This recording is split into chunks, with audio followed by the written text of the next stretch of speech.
प्यारे बच्चों, आज हम आपके लिए लेकर आए हैं विकारी और अविकारी शब्द। पहले अध्याय में हमने आपको विकारी शब्द के बारे में बताया था। विकारी शब्द वे होते हैं जिनमें परिवर्तन हो जाता है लिंग वचन आदि के कारण।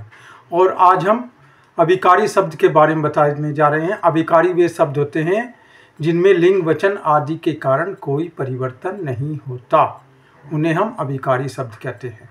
पुनः सुनिए, जिन शब्दों में लिंग वचन आदि के कारण कोई परिवर्तन नहीं होता उन्हें हम अविकारी शब्द कहते हैं।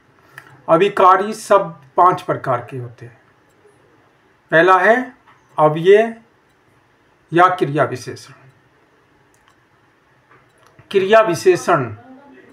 क्रिया विशेषण वे शब्द होते हैं जो क्रिया की विशेषता बताते हैं। जैसे वह जाता है, इसमें जाता है क्या है? क्रिया है, उसकी विशेषता बताएंगे। वह तेजी से जाता है, वह धीरे से जाता है। इस तरह से ये क्रिया विशेषण जो हैं ये अव्यय का एक प्रकार है। दूसरा है जो आपने पढ़ा है क्रिया विशेषण समुच्चय बोधक। समुच्चय बोधक वे शब्द होते हैं जो आपने मिश्र वाक्य और संयुक्त वाक्य में पढ़े हैं। वो क्या होते हैं? समुच्चय बोधक। समुच्चय बोधक और या अथवा किंतु परंतु। जैसे मिश्र वाक्य है, इसमें कि वह कहता है कि तुम ईमानदार हो, ठीक है। इस तरह से जिस, जिसे, जिसको। जैसे जिसने मेरी पुस्तक चुराई है वह बालक यहाँ है, ठीक है। इसी तरह से और क्या है? जैसे जो ही मैं स्टेशन पर पहुंचा गाड़ी चल पड़ी। इस तरह से ये हो गया आपके सामने समुच्चय बोधक। अब इसके बाद है विस्मयादि बोधक। विस्मयादि बोधक अव्यय वे अव्यय होते हैं जो आश्चर्य, शोक, घृणा आदि के बारे में बताते हैं। वे विस्मयादि बोधक अव्यय होते हैं। विस्मयादि बोधक अव्यय जैसे अरे इधर आओ, ये संबोधन सूचक है। वह कितना सुंदर दृश्य है, आश्चर्य सूचक। आहा हम मैच जीत गए, हर्ष सूचक। शोक सूचक, हाय राम ये क्या हो गया। इस तरह से और इस तरह से आश्चर्य सूचक, शोक सूचक, संबोधन सूचक, ठीक है। ये सभी आपके सामने। वह कितना सुंदर दृश्य है, ये आश्चर्य सूचक है।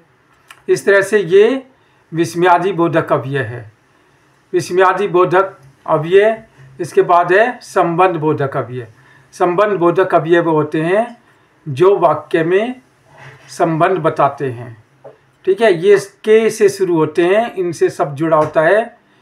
वाक्य के अन्य शब्दों के साथ संबंध बताने वाले शब्दों को संबंध बोधक अव्यय कहते हैं। जैसे गर्मी होने के कारण मैं विद्यालय नहीं आया। बीमार होने के कारण वह स्कूल नहीं आया। अवकाश होने के कारण वह घर चला गया। मैं चाय के अतिरिक्त कुछ नहीं लूँगा। वह चाय के अलावा कुछ नहीं लेगा। इस तरह से ये संबंध बोधक अव्यय है। और 5वां जो है अविकारी शब्द जो है वो है निपात। निपात किसी वाक्य को रुचिकर बनाने के लिए होते हैं। ही, भी, तो आदि। जैसे वह आज ही आएगा, वह भी आया था, वह देर तक पढ़ता रहा। ये तक, भी, तो, ये सब क्या है? निपात है। हम ये सभी हो गए 5 प्रकार के अव्यय। आप इनको पढ़िए। ये अविकारी शब्द 5 प्रकार के हैं।